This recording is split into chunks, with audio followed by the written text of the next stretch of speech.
انسان سجدہ کرے، اچھے طریقے سے سجدہ کرے، اچھے طریقے سے نماز پڑھے. اور میرے آقا امام الانبیاء تاجدار مدینہ صلی اللہ علیہ وسلم نے فرمایا جب انسان اچھے طریقے سے نماز پڑھتا ہے، اچھے طریقے سے قیام کرتا ہے، اچھے طریقے سے رکوع کرتا ہے تو اللہ فرماتا ہے پھر میں اس کو معراج کرواتا ہوں. نماز میں مولا علی المرتضی شیر خدا کرم اللہ وجہہ الکریم آپ نماز پڑھنے لگے تو پنڈلی پہ تیر لگ گیا، پنڈلی پہ تیر لگا تو جو آپ نے سلام پھیرا نا تو کہتا کہ حسن بیٹا مجھے تکلیف ہوئی ہے، درد ہوا ہے، کیا مسئلہ ہے؟ جب درد محسوس کیا تو امام حسن نے فرمایا ابا جی کچھ نہیں ہوا، آپ نماز پڑھیں. کیونکہ امام حسن کو پتہ تھا. آپ نے پھر نماز لی تھی. جب آپ نے نماز کی نیت باندھی تو امام حسن نے تیر کھینچ لیا.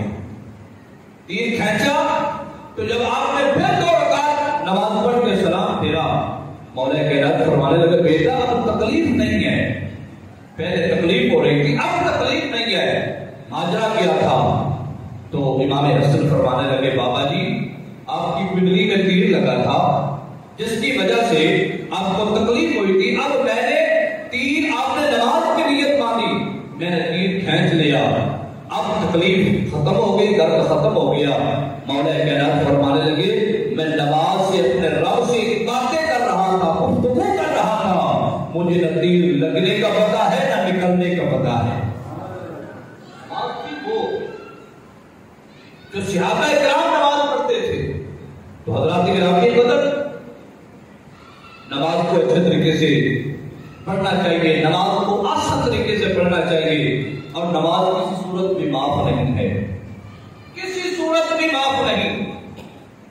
شیطان نے ایک سجدہ کرنے سے انکار کیا تھا، ایک سجدہ کرنے سے انکار کیا تھا، کہنے کا میں سجدہ نہیں کروں گا. اللہ نے لاکھوں کا توق ڈال کے باہر نکال دیا. اللہ نے فرمایا جا دفع ہو جا. ایک سجدہ کرنے سے، انکاری کرنے سے اللہ نے باہر نکال دیا. اللہ نے فرمایا جا دفع ہو جا. اب جو شیطان نے ایک سجدہ نہ کیا اس کا تو حشر یہ ہے تو جو دن میں 96 سجدے چھوڑتا ہے. شیطان نے ایک سجدہ چھوڑا تھا، اللہ نے فرمایا جا دفع ہو جا، شیطان بن گیا. اب جو دن میں 96 سجدے چھوڑتا ہے، باتیں آپ کو کڑوی لگیں گی لیکن یہ ہمارا حق بنتا ہے. ہم ممبر رسول پہ بیٹھ کے یہ باتیں اگر ہم نہیں بتائیں گے تو کون بتائے گا؟ شیطان نے ایک سجدہ چھوڑا تھا، شیطان بن گیا. اللہ نے سب کچھ منہ میں مار دیا، شیطان بن گیا.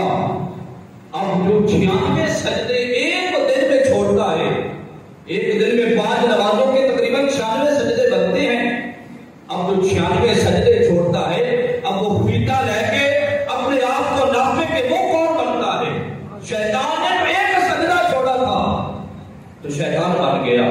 تو حضرات گرامی قدر توجہ فرماؤ، نماز کوئی معمولی چیز نہیں جس کو ہم نے آج چھوڑ دیا ہے.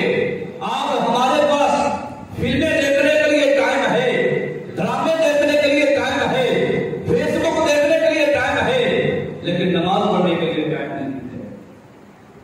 24 گھنٹے ہوتے ہیں، 24 گھنٹے دن اور رات کے، 23 گھنٹے ہم دنیا داری کے کام کرتے ہیں، اس میں سوتے بھی ہیں، کھاتے بھی ہیں، لیٹتے بھی ہیں، دنیا داری کے کام بھی کرتے ہیں، محنت بھی کرتے ہیں، مزدوری بھی کرتے ہیں. اگر آپ میکسیمم لگائیں 1 گھنٹہ صرف 5 نمازوں پہ لگتا ہے، صرف 1 گھنٹہ 5 نمازوں پہ لگتا ہے. اگر ہم 1 گھنٹہ اللہ کے لیے نہیں نکالتے تو ہمارے آنے کا مقصد ہمارے آنے کا کوئی مقصد نہیں. اللہ نے فرمایا خلق الموت والحیات لیبلوکم ایکم احسن عملا. میں نے جن اور انسان وما خلقت الجن والانس الا لیعبدون، میں نے جن اور انسان اس لیے بنائے ہیں کہ میری عبادت کریں، میری عبادت کریں. دیکھو جب بندہ مر جاتا ہے، قبر میں چلا جاتا ہے، اس میں کوئی عبادت فرض نہیں، اس لیے کہ وہ مر گیا ہے، قبر میں چلا گیا ہے، اس میں کوئی عبادت فرض نہیں. جو زندہ ہو کر نماز نہ پڑھے، زندہ ہو کے قرآن کی تلاوت نہ کرے، زندہ ہو کر حقوق اللہ کی پہچان نہ کرے، زندہ ہو کر حقوق العباد ادا نہ کرے، زندہ ہو کر قرآن کی تلاوت نہ کرے، پھر وہ خود کو مردہ پسند کرے، کیونکہ مردے پہ کوئی بات فرض نہیں۔ اللہ فرماتا ہے خلق الموت والحیات لیبلوکم ایکم احسن عملا، میں نے زندگی اور موت کو پیدا کیا، زندگی اور موت کو پیدا کیا اس لیے کہ تمہارا امتحان ہو، تم میں سے کون اچھے عمل کرتا ہے، کون نیک عمل کرتا ہے۔ تو حضرات گرامی قدر، اللہ نے پہلے موت کا ذکر کیا، بعد میں حیات کا ذکر کیا۔ اللہ نے پہلے موت کا ذکر کر کے بتا دیا اے انسان تو نے مرنا بھی ہے، کہ اس فانی دنیا کی عیش و عشرت میں موت کو بھول نہ جانا۔ موت کی قدر ان سے پوچھو جن کے عزیز و اقربا بچھڑ گئے، جن کے بہن بھائی چھوڑ کر چلے گئے، جن کے رشتے دار چھوڑ کر چلے گئے، جن کے ماں باپ چھوڑ کر چلے گئے، موت کی قدر ان سے پوچھو۔ تو حضرات گرامی قدر، میرے آقا فرماتے ہیں الصلاۃ معراج المؤمنین، نماز مومن کی معراج ہے، الصلاۃ عماد الدین، نماز دین کا ستون ہے، وقرۃ عینی فی الصلاۃ، حضور فرماتے ہیں نماز میری آنکھوں کی ٹھنڈک ہے۔ اور حضور نے فرمایا صحابہ کرام کا جب میں غفیر ہے، حضور نے فرمایا سن لو، صحابہ آپ کرتے یا رسول اللہ صلی اللہ علیہ وسلم کیا چیز؟ حضور نے فرمایا کہ وہ بندہ نماز کا چور ہے۔ ایک بندہ نماز پڑھ رہا تھا، حضور نے فرمایا یہ بندہ نماز کا چور ہے۔ صحابہ نماز کا چور کس طرح ہو سکتا ہے؟ نماز کا چور کس طرح ہو سکتا ہے؟ حضور نے فرمایا جو رکوع اچھے طریقے سے نہیں کرتا، جو سجدہ اچھے طریقے سے نہیں کرتا، جو قیام اچھے طریقے سے نہیں کرتا، وہ نماز کا چور ہے۔ یعنی ہم رکوع میں گئے، اب رکوع سے اٹھے، پورا صحیح طریقے سے کھڑے نہ ہوئے، اب سجدے میں چلے گئے، اسے حضور نے نماز کا چور کہا ہے۔ اب جو سجدے سے ساتھ اٹھایا وہ قاعدے میں ابھی کمر سیدھی بھی نہیں ہوئی، پھر سجدے میں چلے گئے، حضور نے فرمایا یہ نماز کا چور ہے۔ جو قیام صحیح طریقے سے نہیں کرتا، رکوع صحیح طریقے سے نہیں کرتا، سجدہ صحیح طریقے سے نہیں کرتا، یہ نماز کا چور ہے۔ اب ایمان سے بتانا کہ جو سجدہ صحیح طریقے سے نہ کرے، قیام صحیح طریقے سے نہ کرے، رکوع صحیح طریقے سے نہ کرے، اسے حضور نے نماز کا چور کہا ہے، یہ نماز کا چور ہے۔ اب جو نماز پڑھتا ہی نہیں ہے وہ کون ہے؟ جو نماز صحیح طریقے سے پڑھتا نہیں، قیام صحیح طریقے سے نہیں کرتا، رکوع صحیح طریقے سے نہیں کرتا، سجدہ صحیح طریقے سے نہیں کرتا، حضور نے فرمایا نماز کا چور ہے۔ اب یہ پڑھ رہا ہے، اس کے باوجود حضور نے نماز کا چور کہا ہے، تو جو بالکل نماز پڑھتا ہی نہیں ہے وہ کون ہے؟ یہ نماز کی بڑی اہمیت ہے۔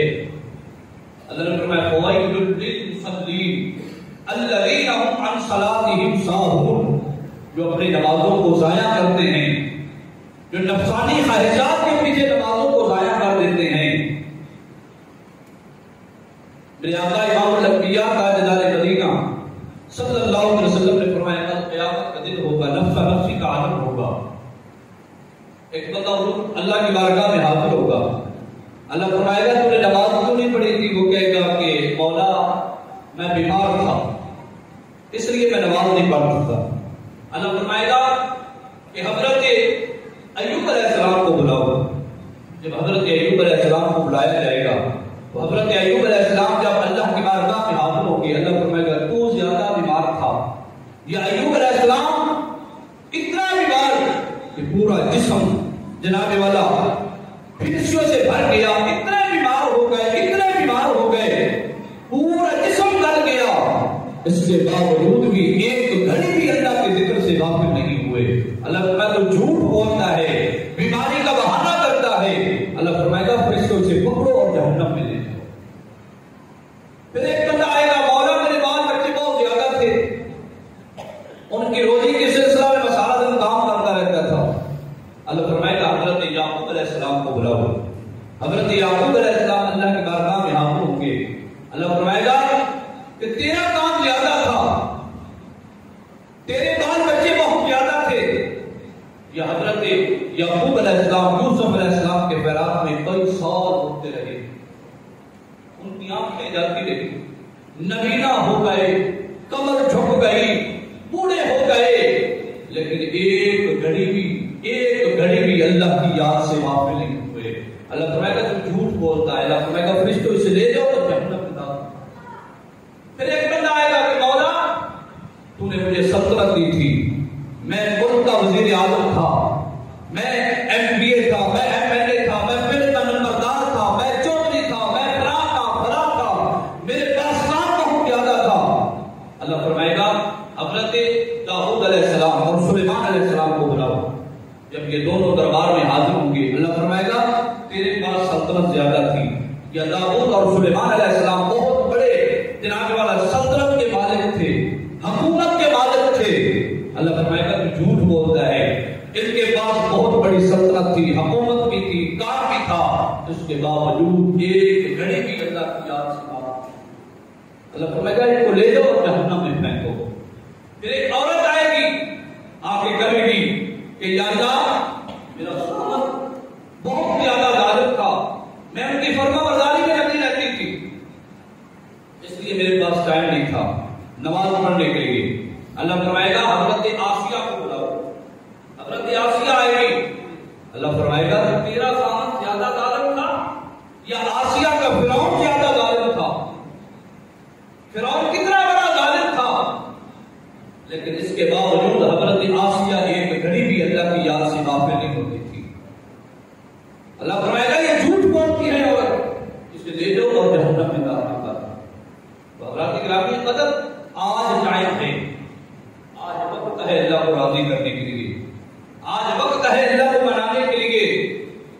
یہ نہ ہو کہ ہم جناب والا یہ ہستا بستا گھر چھوڑ کے, یہ ہستی بستی دنیا چھوڑ کے ہم جناب والا آگے چلے جائیں. آج ٹائم ہے اللہ کو راضی کرو, اللہ سے سلو کر لو, نماز پڑھا کرو, قرآن کی تلاوت کیا کرو. کوئی پتہ نہیں کیسے موت پہ زندگی کا اختتام ہو جائے. اور اللہ فرماتے ہیں اقم الصلاۃ لطلوع الشمس الی غسق الليل وقرآن الفجر. اللہ فرماتا ہے اقم الصلاۃ لطلوع الشمس, جب سوال کا ٹائم ختم ہو جائے, سوال کا ٹائم ختم ہو جائے, پھر اللہ فرماتا ہے اس کے بعد نماز قائم کرو. اسے نماز ظہر کہتے ہیں. اس زمرے میں نماز عصر کی آ جاتی ہے. اِذَا غَسَقِ اللَّيْلُ, جب رات کا اندھیرا چھا جائے, پھر مغرب کی نماز, جب غروب آفتاب ہو جائے, پھر مغرب کی نماز کا ٹائم ہو جاتا ہے. مغرب کی نماز ادا کرو, عشاء کی نماز ادا کرو, پھر ساری رات انسان سو کے گزارتا ہے. وَقُرْآنَ الْفَجْرِ, اب فجر کا ٹائم ہو گیا. اللہ فرماتا ہے فجر کے ٹائم قرآن کی تلاوت کیا کرو, فجر کے ٹائم قرآن کی تلاوت کیا کرو. حضرات گرامی قدر توجہ فرماؤ. اللہ فرماتا ہے جب انسان صبح اٹھتا ہے, ساری رات سوتا ہے, جب فجر کی نماز کے ٹائم اٹھتا ہے, فجر کی نماز پڑھتا ہے, اس کے بعد ناشتہ کرتا ہے. اب نماز پڑھنے سے روح کو غذا ملتی ہے, اب جو ناشتہ کیا ہے اسے جسم کو غذا ملتی ہے. اللہ فرماتا ہے جب انسان کو روح کی غذا بھی مل گئی, جسم کی غذا بھی مل گئی, پھر انسان ناشتہ واشتہ کر کے پھر اپنے ڈیرے چلا جاتا ہے, اپنی دکان پہ چلا جاتا ہے, اپنے جناب والا کھیتی باڑی کرتا ہے, سارا دن محنت مزدوری کرتا ہے, 8 گھنٹے ڈیوٹی دیتا ہے, پھر دوپہر کا ٹائم ہو جاتا ہے. اللہ فرماتا ہے پھر وہ کھانا کھاتا ہے, اس کے جسم کو غذا ملتی ہے, اس کے بعد نماز ظہر کا ٹائم ہو جاتا ہے. اللہ فرماتا ہے اس کے بعد نماز ظہر ادا کر, تاکہ پہلے تیرے جسم کو غذا ملی تھی, اب تیری روح کو غذا ملے. اس کے بعد پھر انسان کام کرتا ہے, چائے وائے پیتا ہے, عصر کی نماز کا ٹائم ہو جاتا ہے. اللہ فرماتا ہے اب عصر کی نماز ادا کر, تاکہ تیرے روح کی غذا مل جائے تجھے. اور جب مغرب کا ٹائم ہوتا ہے, شام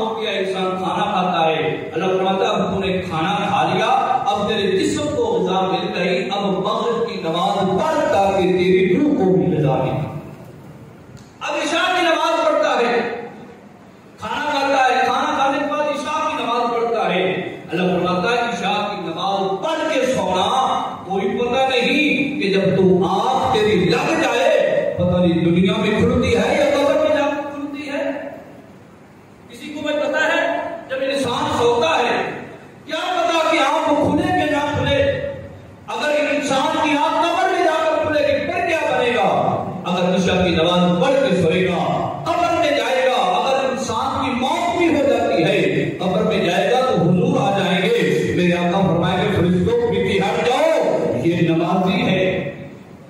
حضور فرمائیں گے یہ نمازی ہے، اور جب انسان نمازی بن کے خدا کی قسم قبر میں داخل ہوئے گا، جب نمازی بن کے قبر میں جائے گا فرشتے بھی حیا کریں گے اور میرے آقا فرمائیں گے پیچھے ہٹ جاؤ، تمہیں پتہ نہیں میرا غلام آ گیا ہے، تمہیں پتہ نہیں میرے سے پیار کرنے والا آ گیا ہے، تمہیں پتہ نہیں میرے سے پیار کرنے والا آ گیا ہے۔ جب انسان قبر میں جائے گا تو انسان کو راحت ملے گی، قبر میں چین ملے گا، قبر میں سکون ملے گا۔ تو حضرات گرامی قدر نماز کی بڑی برکت ہے۔ حضور فرماتے ہیں الصلاۃ نور، نماز نور ہے، نماز نور ہے۔ تو حضرات گرامی قدر اس کو ترک نہ کیا کرو، نماز کو ضائع نہ کیا کرو۔ آخری بات اور اس کے بعد انشاءاللہ نماز پڑھتے ہیں، سیدنا ابوبکر صدیق رضی اللہ عنہ فرماتے ہیں آپ کا دور خلافت ہے، ایک بندہ فوت ہو گیا، ایک بندہ فوت ہو گیا، اس کو غسل دیا گیا، کفن پہنایا گیا، کفن پہنانے کے بعد اس کا جنازہ ادا کیا گیا، اور لوگ اس طرح ہماری عادت ہوتی ہے کہ ہم نماز پڑھ کے میت کا چہرہ دیکھتے ہیں، میت کا چہرہ دیکھتے ہیں۔ انہوں نے کفن کا بند کھولا، میت کا چہرہ دکھانے لگے، کفن کا بند کھولا تو کیا دیکھتے ہیں کہ اس کی گردن پہ ایک بہت بڑا سانپ لٹکا ہوا ہے۔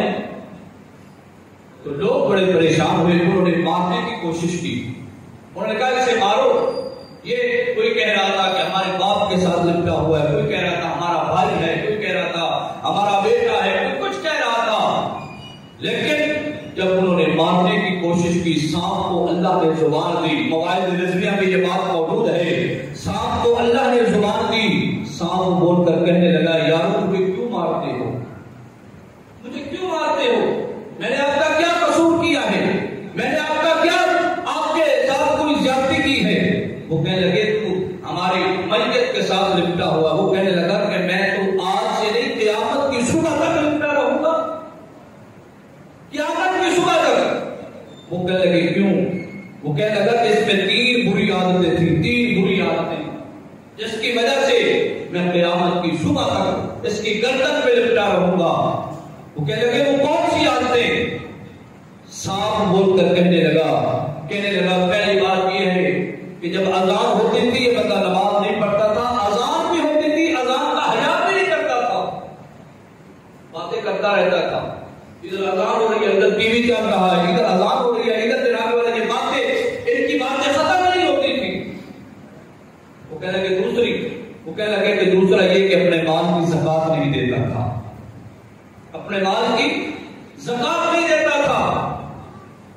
تیسرا وہ کہنے لگے کہ تیسری بات یہ ہے کہ جب علماء کرام مسجد میں بات کیا کرتے تھے، مسجد میں تقریر کیا کرتے تھے، مسجد میں خطبہ دیا کرتے تھے، یہ بندہ باہر جا کے علماء کی باتوں کا مذاق کیا کرتا تھا، باہر جا کر علماء کی باتوں کا مذاق کراتا تھا۔ وہ کہنے لگا اس میں یہ 3 بری عادتیں تھیں، اس لیے میں اب سے لے کر قیامت کی صبح تک اس کی بندے کی گردن پہ لٹکا رہوں گا۔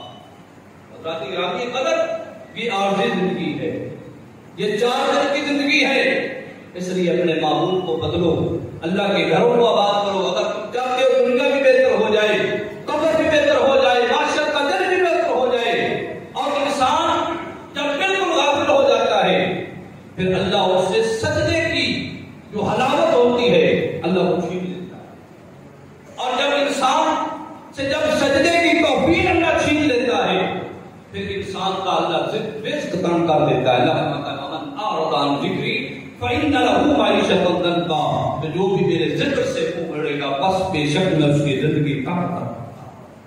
اس لیے یہ 4 دن کی زندگی ہے، خدا را اسے اچھے طریقے سے گزارو۔ اللہ نے ہمیں سب کچھ دیا ہے، کتنی کتنی نعمتیں عطا فرمائی ہیں اللہ نے، یہ سب کچھ اللہ نے انسان کے لیے بنائے ہیں۔ جانور پیدا کیے